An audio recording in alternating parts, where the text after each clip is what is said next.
Good morning, Nigeria, and welcome. This is Enterprise Weekend, reaching you from Enterprise Television from our corporate headquarters in Lagos State, Nigeria. I am Henry Igwebike, and let's kickstart today with our newspapers, and right after that will be our conversation also for today. Do well to be part of what we do, have a say in what we say. You can reach us when you visit us at enterprisetvnews.com. You may equally like, comment, and follow us on all our social media platforms at Enterprise TV7. Very so honored to have joining me virtually is His Greatness Agadaigo. He is a barrister, a law public affairs analyst, development communicator, and he joins us from Delta State, Nigeria. Thank you so very much, barrister, for being here. We truly do appreciate your time. My pleasure. Happy weekend. And thank you for having me. Thank you. Thank you so very much, barrister, for your time. Now, let's kickstart today with the Saturday Vanguard newspaper. We have the big story. Nigerians back Governor Bago of Niger State on single tenure for governors and the president. Says it will end corruption and associated that is with second term bid. We equally have other interesting stories from our health angle. Research says brain cancer starts many years before detection. We equally have on the bottom strips 2027 issues as OT battles as governors for the soul of Abia. It's really quite ludicrous at this point that governors who were there before Alex Oti from 1999 to 2023 didn't do anything. Alex Oti is coming to repair the damages they have done. They are coming for him. You can see how well we do not like this country, especially coming from the leaders of the nation. We have other growing matters. Industrialization, Benue, how Governor Hyacinth Alia is rebuilding state's economic base. Lots of people will say, hope this is not audio rebuilding of the Benue state, because he's been having lots of issues here and there, and insecurity has been a very big problem. Barrister, let's get to this very trendy one. Court nullifies PDP Ibadan convention. And on the part of Anyanwu faction, that is, they say it's a victory for rule of law. While on the part of Turaki-led structure, Mmemobong is saying that the structure remains firmly in place.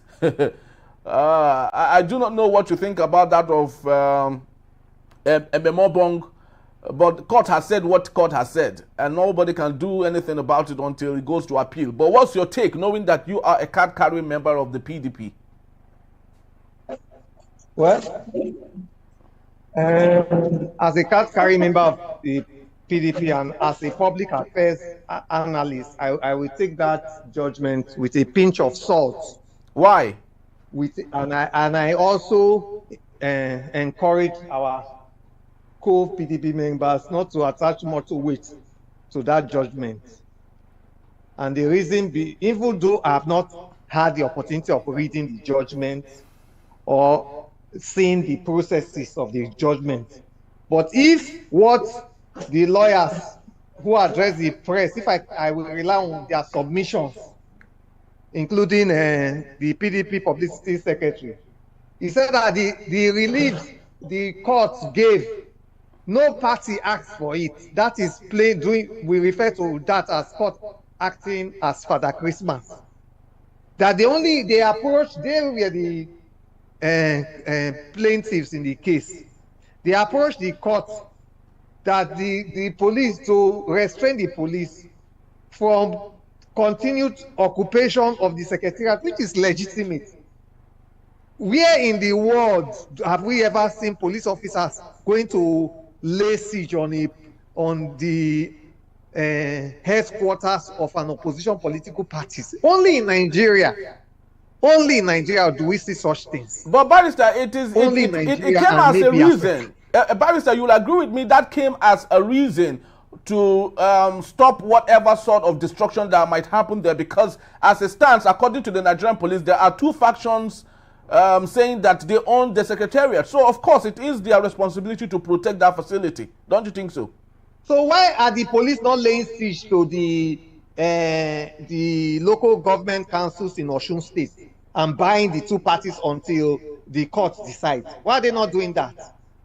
Why must the police always be biased Why must they? Why in Osun State, 2 people are laying claim to local government secretariat, and one party whose tenure, according to when they claim that their tenure should start, have elapsed since October last year.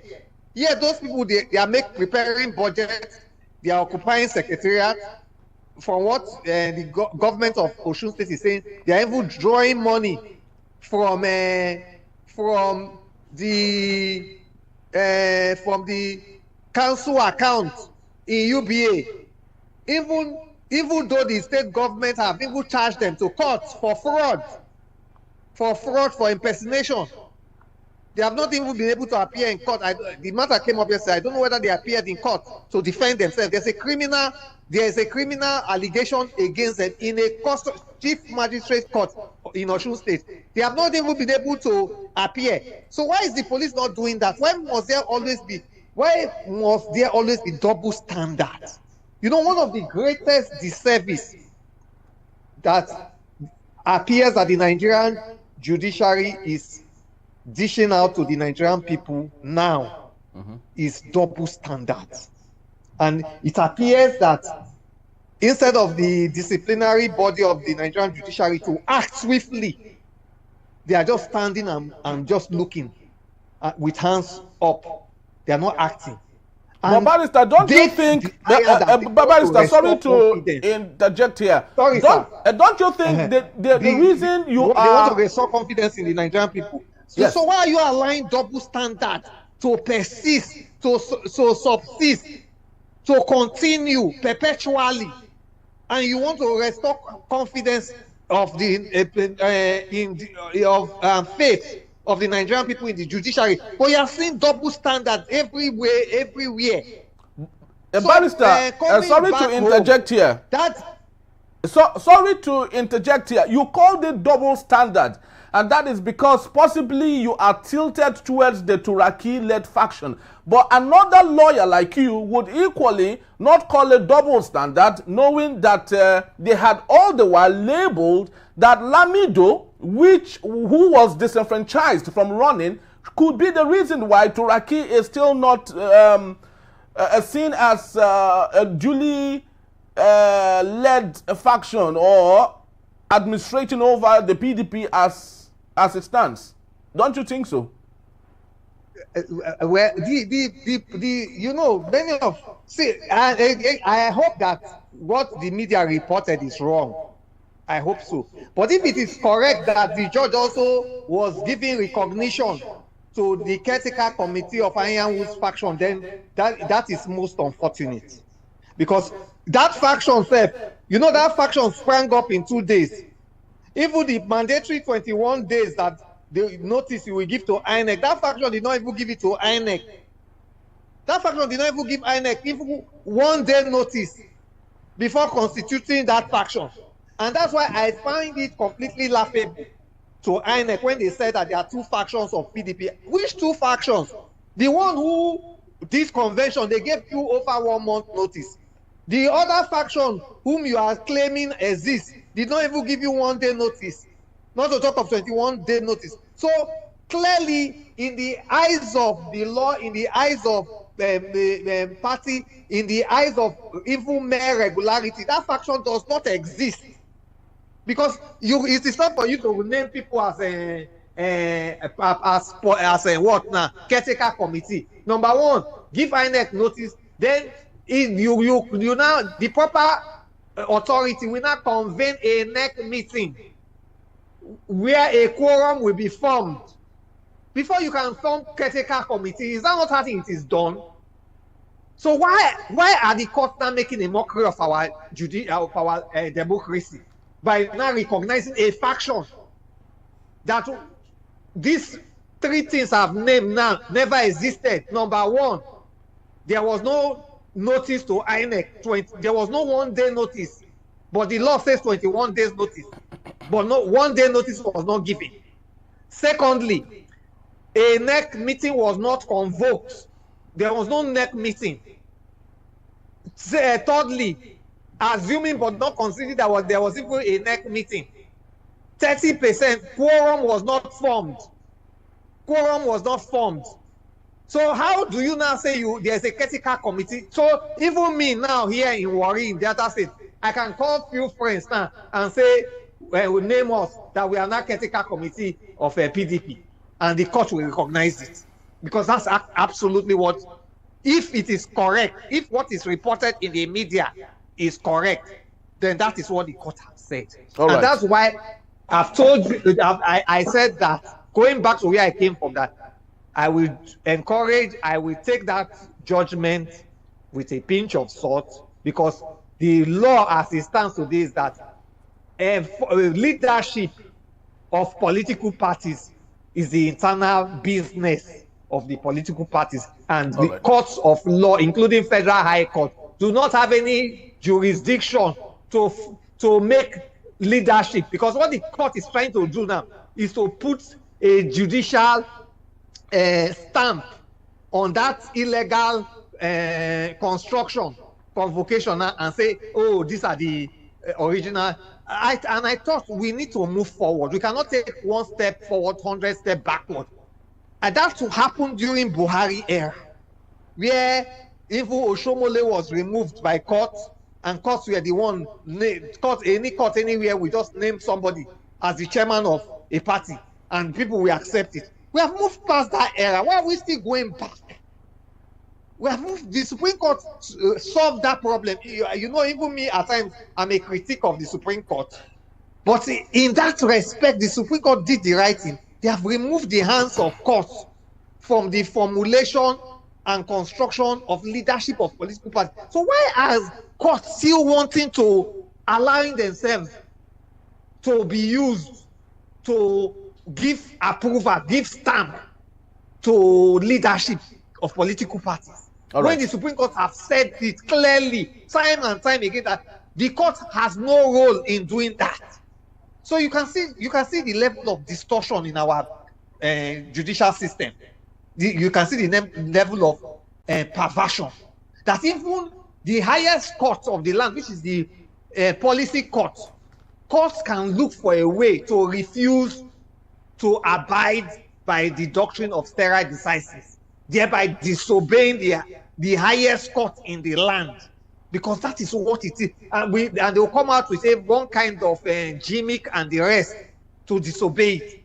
When the highest court have said, courts have no jurisdiction. But the courts now, even some of these matters, they are even on appeal. So what is even expected of the court is to say, okay, if those issues were even brought before the court, to say, okay, I cannot even pronounce on this pending the decision of the Court of Appeal. But the court went ahead. So you now want the truth of the matter is that barrister go ahead yes, to decide on a matter that is before the Court of Appeal. Yes. What's the motivation? What is the urgency? What is the desperation? Yes, very well said, barrister. I am not, one amongst the learned people, but the much I know as a pressman, it's often been said that the reason why you have this little dysfunctional rulings by different courts is because of the facts before it. The fact before it in one court might be a different fact on the bench or the table of another court. So the two courts might make rulings that might not be insympathical to what Nigerians expect, unfortunately. But barrister, let's get to other matters. We hear that Turaki led PDP, of course, are going to appeal the judgment on that particular case. But let's get to Abia State for a bit, barrister. 2027 issues as OT battles ex-governors for the soul of Abia. You know, barrister, I always love it when you speak truth to authority, and that's one thing I like about you. You could imagine a situation where from 1999, all Joe Zokalu ruled that particular state from 1999 to 2007, handed it over to his kinsman, Theodoji, who equally messed up the state for 8 years, handed the same messed up state to Ikpeazu, who totally destroyed the state. And all of this conundrum of destruction that these people have done, they handed it over to Alex Otti, who is making Abia look like a better state now. It is the best state right now with respect to governance in the southeast of Nigeria.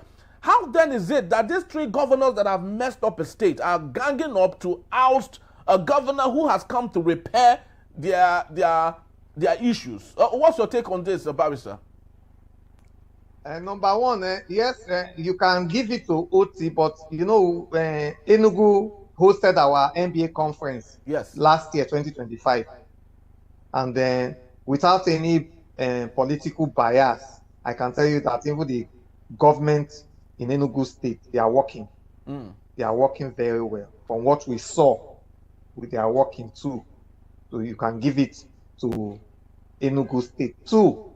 Now, having said that, you know, one of the reasons why, if you hear what I said earlier, we take one step forward and 100 steps backwards is because of lack of altruistic desire, altruistic effort.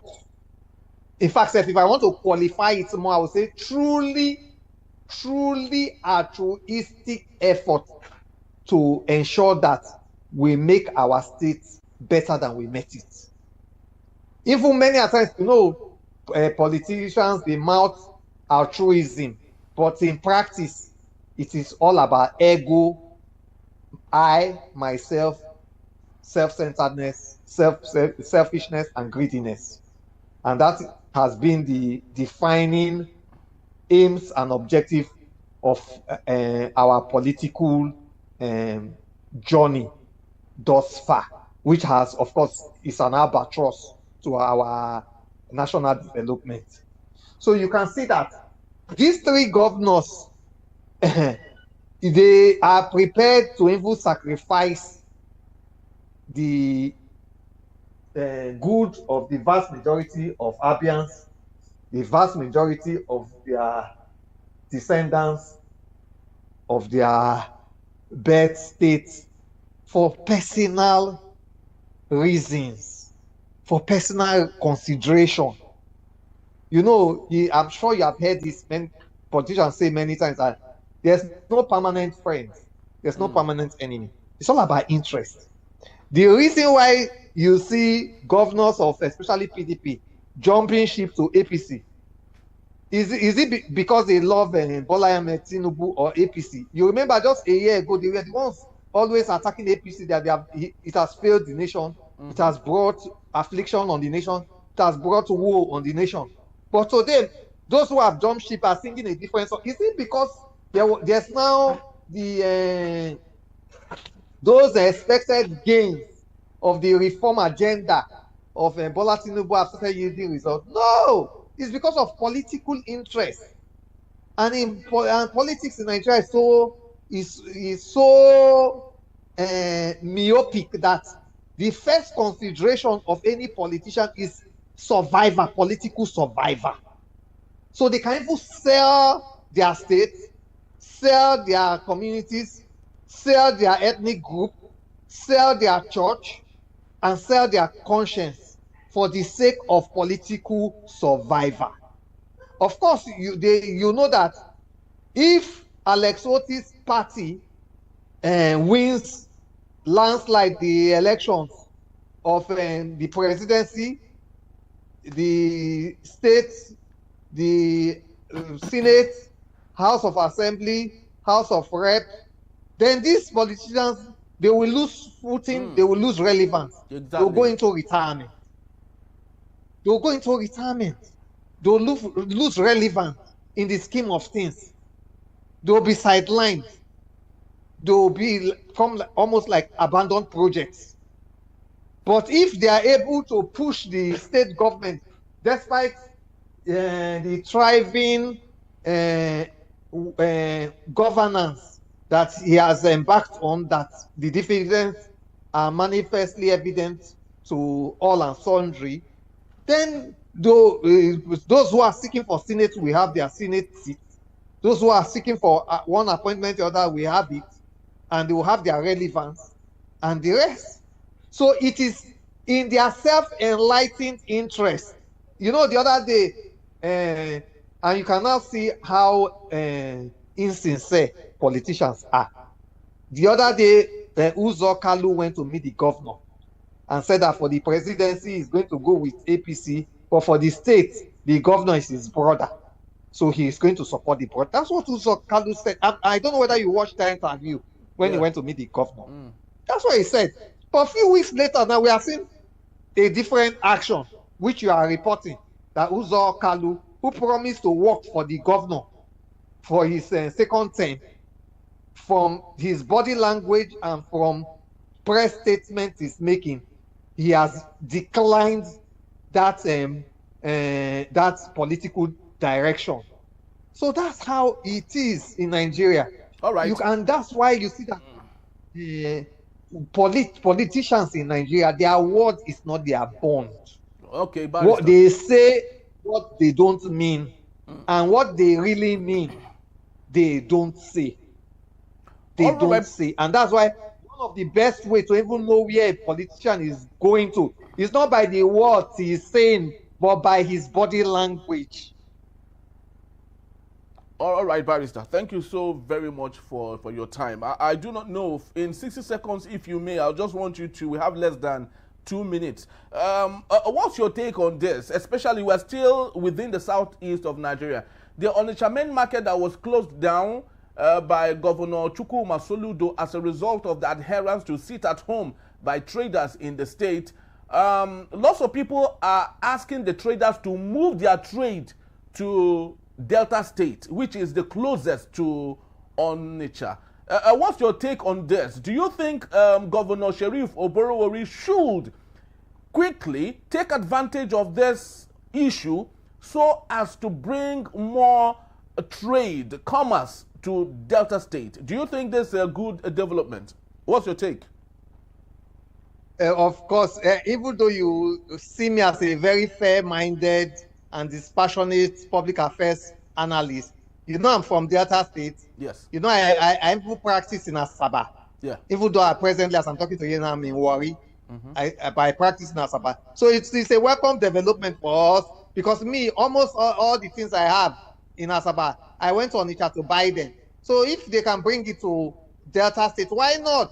Especially, I am completely disappointed with Chukwuma Soludo, because what he did is authoritarian, is dictatorial, is uncivilized, is beneath his experience and exposure. He acted like a military a military governor, not an elected civilian democratic governor. Number one, there is not law. A governor cannot, by directive, by word of mouth, shut the private businesses of citizens of a state. It is unlawful. It is unlawful. Even if he wanted to even do that, by all means, why didn't he approach the court with ex parte order so that he carried out that directive based on court order? Why didn't he, since he has a majority of the House of Assembly members as his party members, why didn't he propose a bill to the House of Assembly to say that when traders refuse to open on Monday, then their businesses will be shut for 1 week, and the next week, if they refuse again, it will be shut for 1 month, so that he will work in the path of legality, not carrying police to close people's shop. Which kind of democracy are we practicing in the 21st century? And he's well exposed. Cambridge, Harvard, what now? Professor of microeconomics, actually. IMF and the rest, consultants, former central bank governor, chief economic advisor to Obasanjo, will do this. I'm completely disappointed in Chukwuma Soludo. His actions are far beneath his profile. Is completely disappointing, because this is completely his actions of closing, and the traders are asking him, show us the law, which is one of Kanu's popular refrain. And of course, there's no such law. A governor is not a lord; he's a servant, for Christ's sake.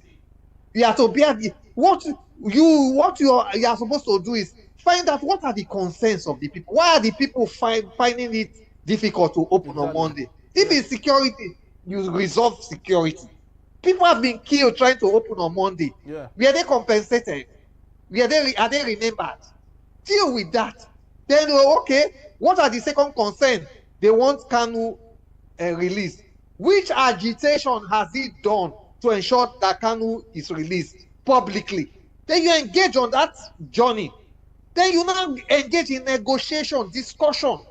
Then when we say civilized democratic governance, it's not law, firearm, being a law to yourself. It's about consistent consultation. Because they are your lords, for Christ's sake. The people are those traders, they are your lords. You are not their master. They are your master. It's the other way around. So you consult them, you appeal to them, you keep appealing, you negotiate with them, give and take. Okay, I will do this, you will do this. Agreement. That's how, it's a contract. They are your lords, you are their servant. So you now agree with them. Not that you will decree things into being. I think this is a very, very disastrous blunt on Chukwuma Soludo's democratic and governance credentials. Very true, which Barrister. ought not to be and should not be. Yes. And it is a very terrible blow in his CV in governance from 2003 till date. At least that's why many times it's better not to even assume an office than to assume an office and live very unhealthy and unpleasant legacies. And this is one of them. At least when he left governance in 2007 under Obasanjo, he left as a shining star. He left as a shining star. He left as a shining star. And the fruits of his legacy, of his good works, are still there nationally for all to see and reap from. So why do you not come to a governor and you now do certain things that will blow your governance and public service credentials and CV for many generations to come? Because you know many times when people are in government, they are intoxicated.